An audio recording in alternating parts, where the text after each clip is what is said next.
అదే సాయికృష్ణ కేసులో సిట్ దర్యాప్తు కొనసాగుతోంది. సాయికృష్ణ కేసులో కీలకమైన సీసీ ఫుటేజ్ మాయమైనట్టుగా సిట్ బృందం గుర్తించింది. Krishnalanka police station CC footage మాయమైనట్లు గుర్తించిన సిట్ బృందం ఎవరు మాయం చేశారు అన్న కోణంలో దర్యాప్తు చేస్తున్నారు. మే 1 నుంచి జూన్ 1 మధ్య సీసీ ఫుటేజ్ మాయమైనట్లు గుర్తించారు. కృష్ణలంక పోలీసులు నెల రోజుల్లో కేవలం 2 రోజుల సీసీ ఫుటేజ్ మాత్రమే ఉంచినట్టు గుర్తించారు. ఇటీవలే నెల రోజుల సీసీ ఫుటేజ్ భద్రపరచాలని కోర్టు ఆదేశించింది. దీంతో అప్రమత్తమైన కృష్ణలంక పోలీసులు అంతకు ముందే సీసీ ఫుటేజ్ మాయం చేసినట్టు తెలుస్తోంది. గాదే సాయికృష్ణ అదృశ్యం కేసులో కీలక ఆధారాలు లేకుండా చేయాలని ప్లాన్ చేస్తున్నట్లుగా అనుమానాలు వ్యక్తమవుతున్నాయి.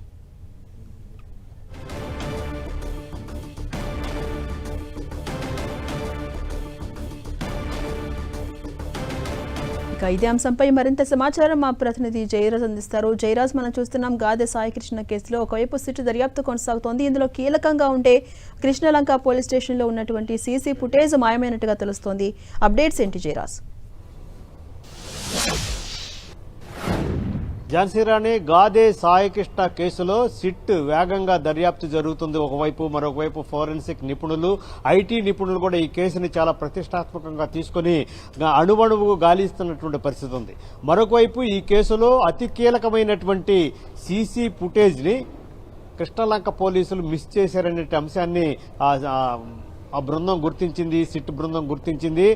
మే 1వ తేదీ నుంచి జూన్ 1వ తేదీ వరకు ఉన్నటువంటి సీసీ ఫుటేజ్ని కృష్ణలంక పోలీసులు మిస్ చేశారనేటటువంటి అంశం తాజాగా వెలుగులోకి వచ్చింది. కేవలం నెల రోజుల వ్యవధిలో 2 రోజులు మాత్రమే సీసీ ఫుటేజ్ సిట్ బృందానికి లభ్యమైనట్టుగా తెలుస్తా ఉంది. దీనికి సంబంధించి ఇప్పటికే విజయవాడ సెకండ్ ఎంజేఎం కోర్టులో పిటిషన్ కూడా దాఖలు చేశారు. ఈ కేసులో అతి కీలకంగా ఉండేటటువంటి సీసీ ఫుటేజ్ని, మిగతా రికార్డుల్ని ఏవైతే ఉన్నాయో కృష్ణలంక పోలీస్ స్టేషన్కి సంబంధించిన అన్ని అంశాలు కూడా ఆధారాలకు రాబోయే రోజుల్లో దీనికి ఈ కేసుకు సంబంధించి కీలకమైన ఆధారాలు ఉండేటటువంటి అంశం ఉంది. వీటిని భద్రపరచాలనే పిటిషన్ వేసినటువంటి పరిస్థితుల్లో ఈ కేసులో అతి కీలకంగా ఉండేటువంటి సీసీ ఫుటేజ్ని దాదాపు 28 రోజుల సీసీ ఫుటేజ్ మాయమైనట్లుగా సిట్ గుర్తించింది. దీనికి మే 1వ తేదీ నుంచి జూన్ 1వ తేదీ వరకు ఉన్నటువంటి సీసీ ఫుటేజ్లో కేవలం 2 రోజులు మాత్రమే లభ్యమైనట్టుగా తెలుస్తా ఉంది. దీనికి సంబంధించి సాయికృష్ణని దాదాపు 15 రోజుల పాటు కృష్ణలంక పోలీస్ స్టేషన్లో చిత్రహింసలు పెట్టారు. అతను చనిపోయాడు.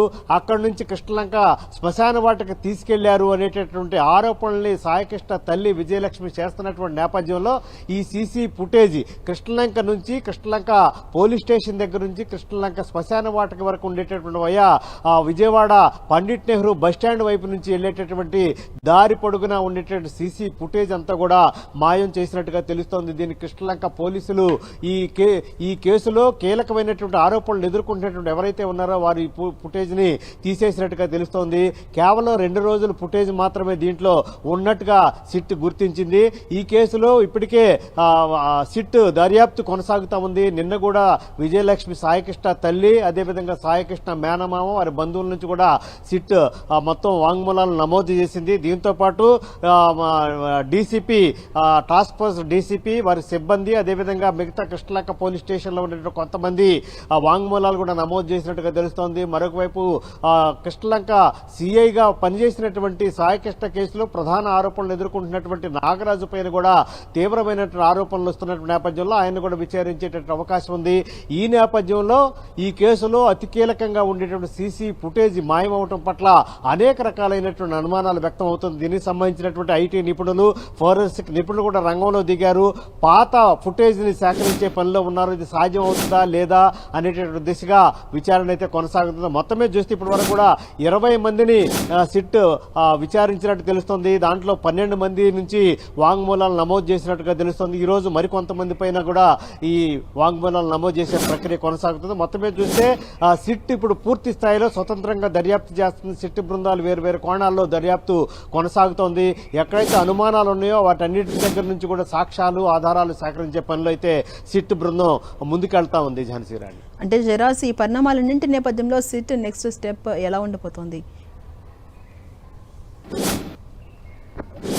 తప్పకుండా ఝాన్సీ రాణి, దీంట్లో ఇప్పటికే ఎఫ్ఐఆర్ నమోదైంది. సిఐగా పనిచేసినటువంటి నాగరాజు పైన A1గా చేర్చారు. మరికొంతమందిని విచారిస్తా ఉన్నారు. మరికొంతమంది పేర్లు కూడా ఎఫ్ఐఆర్ లో చేర్చే అవకాశం ఉంది. టాస్క్ ఫోర్స్ లో ఉన్నవారు, అదేవిధంగా కృష్ణలంక పోలీస్ స్టేషన్ లో నాగరాజుకు సహకరించిన వారు, వీరందరిపైన కూడా విచారణ కొనసాగుతా ఉంది.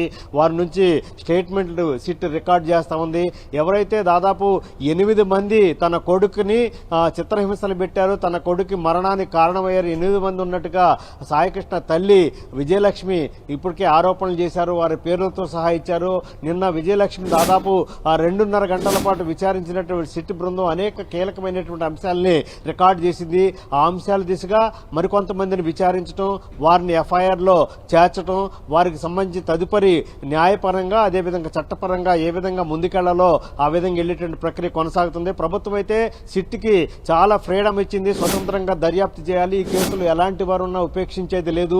చట్టం ముందు వీరందరూ కూడా నిలబెట్టాలనేటటువంటి అంశాన్ని ముందుకు తీసుకొచ్చింది. దీనికి సంబంధించి ఇప్పటికే ముఖ్యమంత్రి, ఉప ముఖ్యమంత్రి కూడా ఈ కేసుని చాలా ప్రతిష్టాత్మకంగా తీసుకున్నారు. ముఖ్యమంత్రి అయితే సాయికృష్ణ తల్లిని ఇంటికి పిలిపించి ఈ కేసులో పూర్తిగా ప్రభుత్వం పారదర్శకంగా వ్యవహరిస్తుంది, చాలా సీరియస్ గా తీసుకుంది, దీంట్లో ఎవరు బాధ్యులైన వారిపైన చట్ట ప్రకారం చర్యలు తీసుకుంటామని ఇచ్చినట్టు హామీ నేపథ్యంలో ఈ రోజు ఈ సిట్ ఏర్పాటు చేశారు. సిట్ స్వతంత్రంగా ముందుకెళ్తుంది. నిన్న కూడా చాలా కీలకమైనటువంటి సాక్ష్యాలు, ఆధారాలు సేకరించింది. ఈ రోజు కూడా కొంతమంది స్టేట్మెంట్లు కూడా రికార్డ్ చేసేటటువంటి దిశగా సిట్ ముందుకెళ్తున్న నేపథ్యంలో ముఖ్యంగా ఈ కేసులో అతి కీలకంగా ఉండే సీసీ ఫుటేజ్ ని మాయం చేయటం వెనక ఎవరున్నారు, ఆ సీసీ ఫుటేజ్ లో ఏముంది అనే దిశగా దర్యాప్తు అయితే కొనసాగుతుంది. ఇటు ఐటీ నిపుణులు, మరొకవైపు ఫోరెన్సిక్ నిపుణులు కూడా రంగంలో దిగారు. ఆ మాయం చేసిన సీసీ ఫుటేజ్ ని సేకరించే అవకాశం ఉందా లేదా అనే దిశగా అయితే దర్యాప్తు కొనసాగుతోంది. ఝాన్సీ. Thank you Jayaraj.